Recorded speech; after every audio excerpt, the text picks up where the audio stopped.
My name is Lee Perkins and I'm a financial planner with Christy Capital Management. I want to spend a few minutes talking about the basics of your TSP and the investment options available inside of it. Now, I've never met a single person who told me they had saved too much money for retirement, but I've met plenty who wish they had saved more. Here are some recent returns for some companies that you may be familiar with. These are outstanding returns. But what if you could get a 100% return on your money every single year? Would you take that deal? Sure you would. Well, here's how you can do it. For a FERS employee, the government will match the first 5% of your TSP contribution every single pay period. That's a 100% return on your investment every single year without any risk. Now, this slide shows the current amount that you can contribute annually to the TSP. Additionally, if you're over the age of 50, you can add a catch-up contribution to increase the total amount of your TSP contribution. However, don't contribute too much too early because the 5% match comes each pay period. If you max out too early, you could miss out on the government match. Now, we'll talk more about your risk and realistic goals in a few minutes. So what's the appropriate allocation for your TSP? I get this question all the time. It's different for everybody. The G fund is made up of government securities, so you can't lose money. You're at zero risk.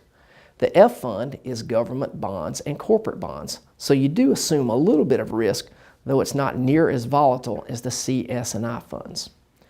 Then the CS&I funds are your stock funds.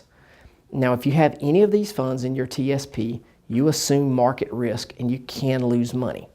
However, because you are assuming that risk, you also have the opportunity for great rewards. Now, the C fund is made up of the largest 500 companies in the U.S., and its objective is to match the S&P 500. The S fund is made up of smaller companies. As you can see here, there's some pretty big companies inside of the S fund, so if you want true small cap exposure, you should plan to get that in your outside investments. And then here's the I fund, and it's made up of foreign companies and companies with headquarters overseas. So what do you do with this information? How do you allocate your TSP? And how much risk do you take? What is the next thing that's going to drive the stock market down? And more importantly, when is it going to happen? Well, let's take a historical look at things.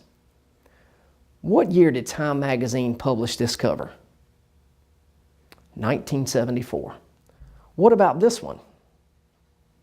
1987. The truth is, these headlines could have been accurate many times in the past and likely many times in the future.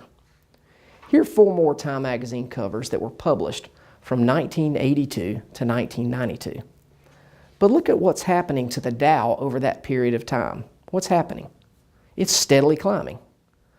What is Time magazine trying to do with these headlines? They're trying to sell magazines. They are in the business to sell magazines and attract advertisers. And the 2 things that really sell in this country are fear and greed.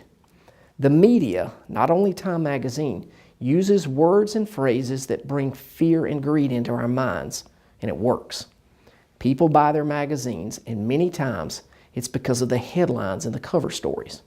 But let's put that fear into perspective and take a look at a bigger picture. Each box on this chart represents a country's share of the world market capitalization at the end of 2009. You see the United States there at 42%. Here's Japan at 9%, China at 2%, and here's Greece at a little bit less than 1%. But look at this box. This box is a single U.S. company, Microsoft. Look at how it compares with some of the countries that we just mentioned. So what do you do with that information? Do you go buy Microsoft stock? That's not the lesson here. The lesson is perspective, because perspective is what many people lack when trying to digest the information that the media feeds us. Educate yourself on the things that really matter and don't just buy into someone else's hype, because there are a lot of things being sold by the media right now. So where do you put your TSP? This chart shows that each fund is represented by a different color. No one really knows with any certainty which one will be the winner each year. Note that I use the word certainty. We can all guess, but nobody, not even Warren Buffett, can predict the winner with absolute certainty each year. Now let's look at the annual return from each of these funds over the last 10 years. The S fund has averaged just over 6.76%, and the C fund had the lowest average at just under 3%. But what if we removed the last 2 years? See how these numbers change in just 2 years? Where will they be the next 2 years? I don't know either. But if you don't have a strategic plan, your guess could seriously affect the balance of your TSP over that time, and it could possibly delay your retirement date. Now let's go back in time to 1980 and assume you have $10,000 to invest, but you only have 2 investment choices, cell phones or spam. Where would you put your money?